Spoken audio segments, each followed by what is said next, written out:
Adobe after effect থেকে কোনো shape যদি আমরা ড্র করতে চাই, সাজেস যদি ইলিপস টুল হয়, শিফট প্রেস করে এভাবে ড্র করব। দেখুন অ্যাঙ্কর পয়েন্টটা কিন্তু এইখানে, মিডলে অ্যাঙ্কর পয়েন্টটা নাই।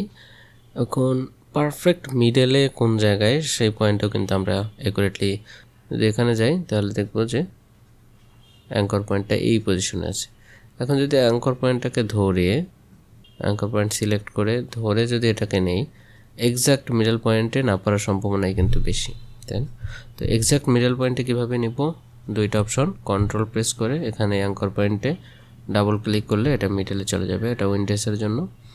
আরেকটা আছে, বাই ডিফল্ট যদি আমরা যে কোনো শেপ যদি ড্র করি, দেন এখান থেকে যদি একটা শেপ ড্র করি, সাজেস এটার অ্যাঙ্কর পয়েন্টটা কিন্তু এইটার অ্যাঙ্কর পয়েন্টটা এই সেট হয়ে গেছে।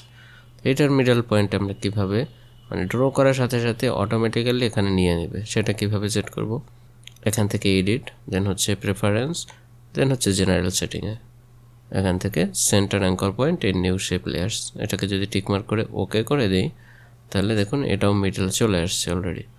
এবং আমরা পরবর্তীতে যতগুলো শেপ ড্র করব সবগুলোই হচ্ছে মিডলে চলে আসবে অ্যাঙ্কর পয়েন্ট বাই ডিফল্ট।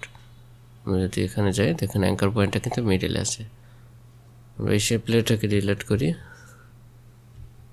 দেখুন আবারও যদি নতুন শেপ ড্র করি দেখুন এটার অ্যাঙ্কর পয়েন্টটাও কিন্তু মিডলে আছে, যেহেতু আমরা সেট করে দিয়েছি। তো এইভাবে চাইলে খুব সহজে সেট করে দেওয়া যায় অ্যাঙ্কর পয়েন্ট মিডলে।